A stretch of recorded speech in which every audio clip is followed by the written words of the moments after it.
Hello everybody and welcome to Heal with Hannah.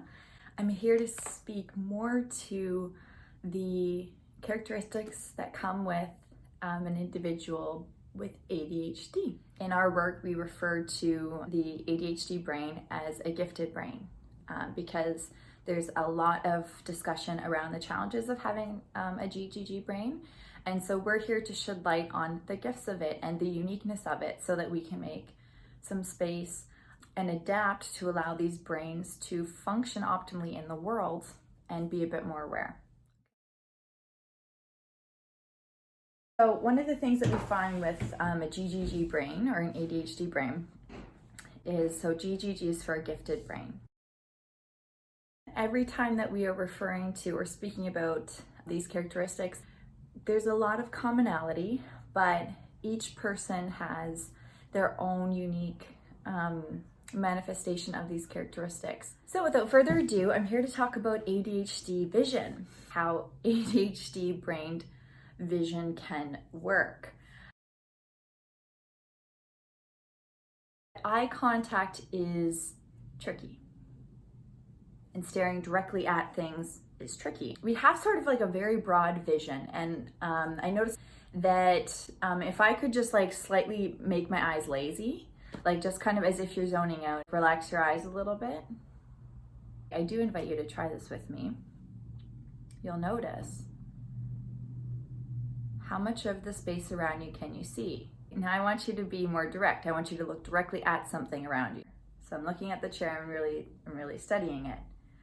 And now I want you to relax your eyes again and tell me what you can see. So right now I can see the full peripheral. I can see everything that's happening, and I'm able to absorb all of the information from the room. And I'm able to also pick up energy that's happening. So if people are having a conversation, I don't need to look directly at them, but I'm able to activate more of my hearing, so I could hear more of what's going on, and I can get the gist of the energy through the softness in my gaze while still absorbing the energy from the rest of the room. The ADHD brain, the GGG brain, is an absorber of information.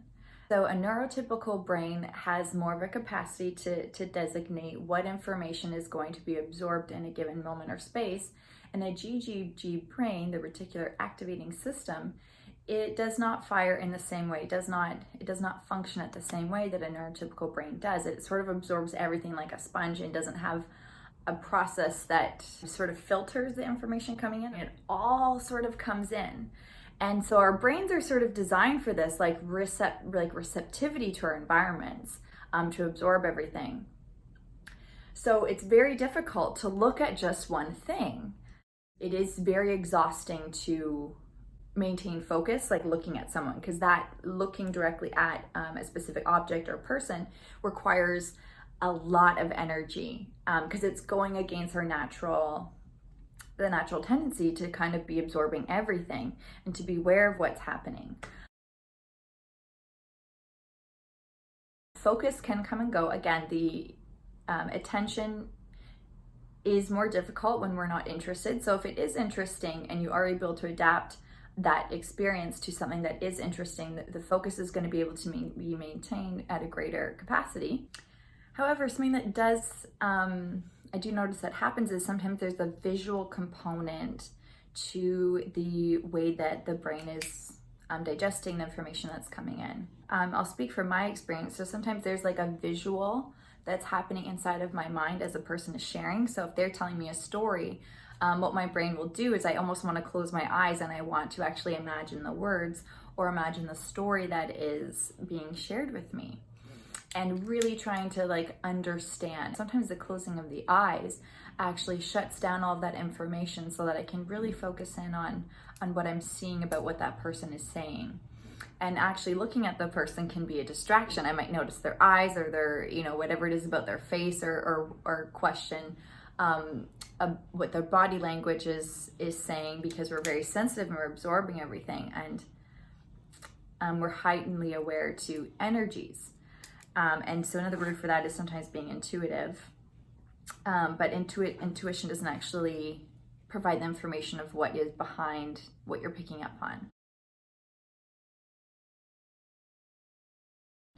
So a lot of GGG brains will pick up. They'll be in tune to something is going on or weird, or they're picking up on something, but they don't actually know what it is. And if you are GGG, if you are a sensitive and highly aware person, this is actually very relevant to you, because usually when you have that intuition, it is simply that. It's like a GPS or a roadmap to go into a certain direction to learn more. It doesn't actually mean you truly know or understand what is going on or what the other person is thinking. It's an invitation and a direction to seek further and figure that out. If there was more freedom for the child not to look directly at you, rather than actually having that as the expectation, focus on repeating back their understanding of what you said, because sometimes you'll be amazed at how much is actually going through.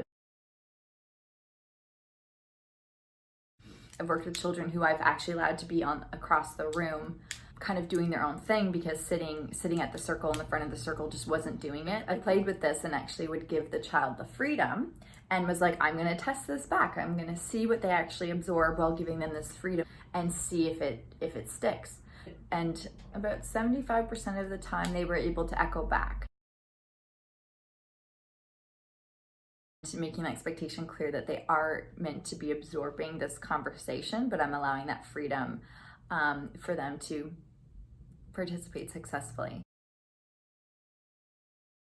What I was doing was I was taking them out of like the hum-ha of the conversation and keeping them exactly to the most important part. So if it's conversationally, them just being in the room would allow them to absorb through those like peripherals and that unique way that their brain works. So they were still absorbing information, and then I was able to sort of plug in the most important notes. What's happening is that the most important information is getting plugged in, but I'm having to almost select the information that I'm going to ask their brain to be flooded with. I'm being more selective and going, that nugget needs to go in, and I make sure I've taken the step to assure that has happened.